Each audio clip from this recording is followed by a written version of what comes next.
The team at Uncovering Roman Carlisle had a very busy 2025 with 3 successive digs taking place, the last one being in autumn, which this film will cover.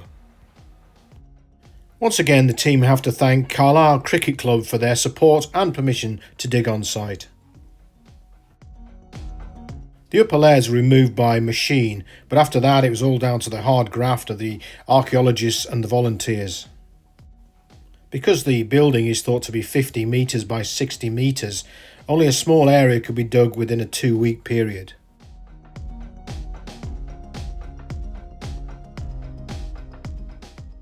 The dig began at the end of October and ran into the first 2 weeks of November 2026, and on the whole the weather gods were very kind on the excavators.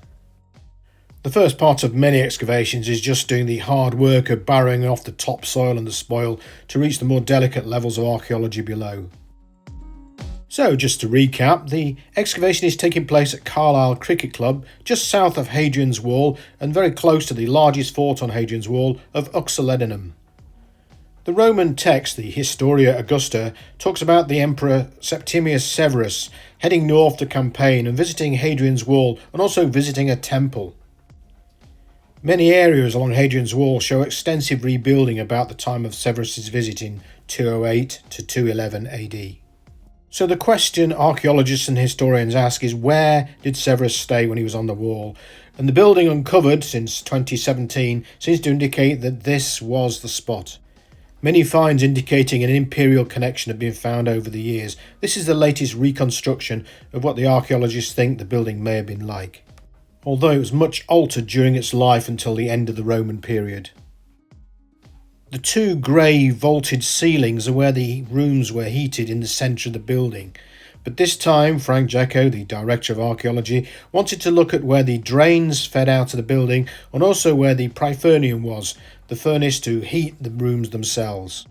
This reconstruction by Anna Jacko shows the vaulted heated rooms from the south. This is where the excavation took place in February 2025. In summer, the team took a look at what could be a wooden temple to the south of the main building. This was covered in a recent video. Back to October, the team were busy uncovering the drains, which had first been looked at in 2021 briefly and then been backfilled. This time the team returned and had a full 2 weeks dedicated to this particular area.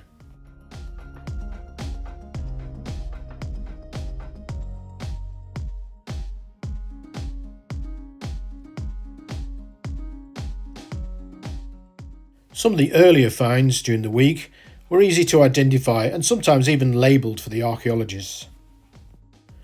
Once the overburden and the backfill spoil had been removed from the site, it was time to get down to some troweling, brushing and shovelling. This huge spread of masonry was found on site within the first few days of the dig starting again. Much of the building has gone, recycled into the city walls and castle of medieval Carlisle, leaving these huge robber pits. I've just stepped down into this enormous robber trench, so medieval in date. You can see the tip lines, which is where rubble has been pushed back in when the stone robbers have come in and excavated, recycled the walls of the Roman building which once stood here.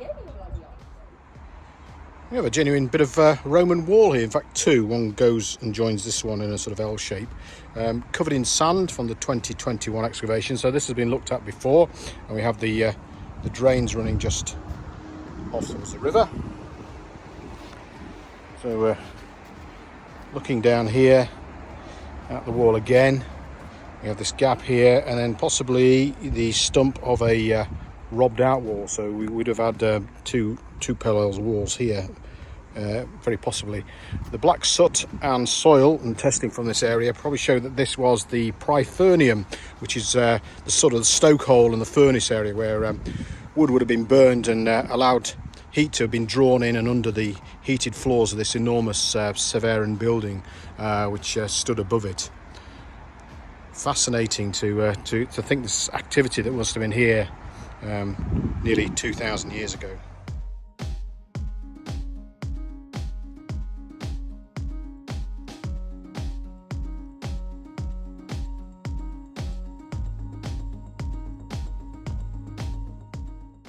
This is a view of the trench of the drains back in 2021 before backfilling, and the same view in 2025.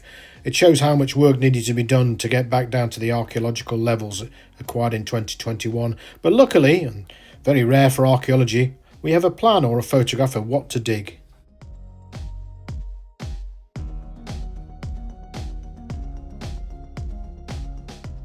There was plenty of evidence amongst the rubble of the heated rooms beyond, including this piece of box flue tile which would have taken heat up the walls and up to the ceiling. More of the richly decorated wall plaster was also found, showing what a sumptuous building this must have been when built. Analysis by Anna shows that the wall plaster was repainted in some cases many times.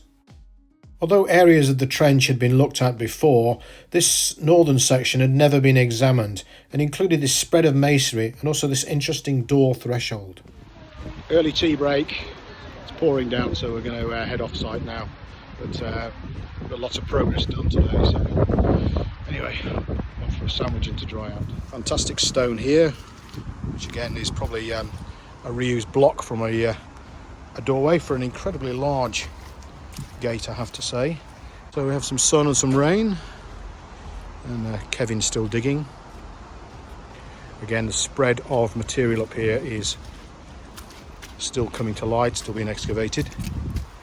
It's sort of forming more of a pattern now, and we also have a possible clay floor as well. This I find very exciting. This is actually a door threshold just here, and you can see the pivot hole, and that would have been the slot where the pivot would have slid down and been pushed in, and the threshold is just here. And we have a nice curve, which is actually possibly where the door opened and closed and didn't fit quite possibly, so every time it opened it scraped along there. So that's a fabulous little bit of history just in the stone.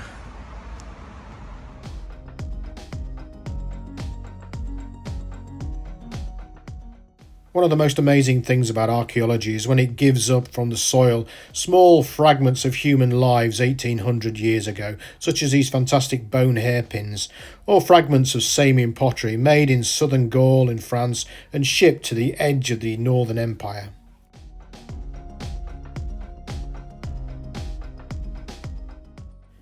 As September slipped into November, the team uncovered more of the Roman site, braving blustery showers and heavy rain.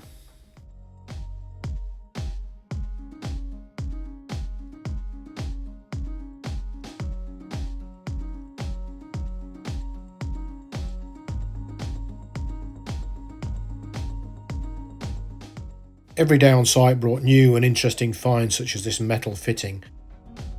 More coins were found from throughout the period of the Roman occupation of Carlisle. However, most dated from the 4th century, indicating there may have been a tax collecting hub or even a pay distribution centre here. In the same way that documents are sealed with wax and stamped, this was a lead seal which did the same thing, keeping documents safe when in transit. Could have been mail or precious items sent by the legions, many stamped with their name.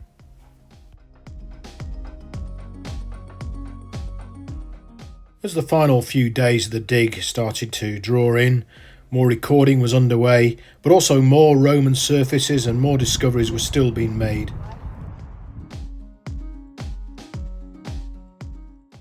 The drains discovered in 2021 were also extended to the east and the west, and finally they could be recorded.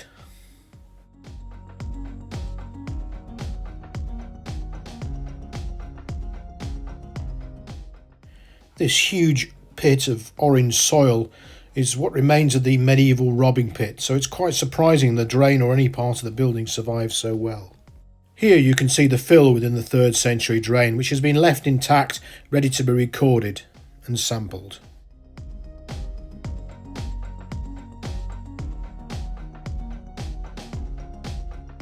Two different sized drains were once thought to be part of two different periods within the building's life. However, it seems that the smaller drain came from the boiler system and the larger drain fed water out from the baths itself. Some of the slabs on the smaller drain are probably reused from a different part of the site.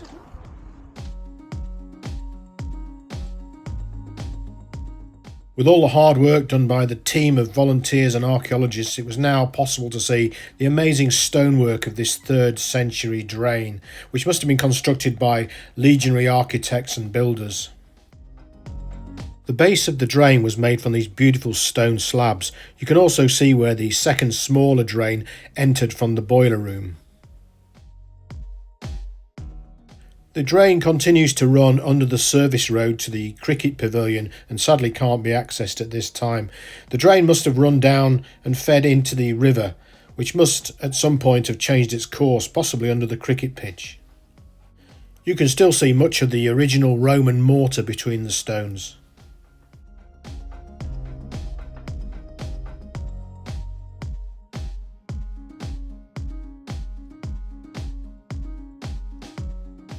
It's hard to put into words what an amazing place and an amazing project uncovering Roman Carlisle is. Many new friends have been made. We see old returnees, happy, enthusiastic new faces, whether it be digging, barrowing, post-excavation or recording. Everyone is welcome on site.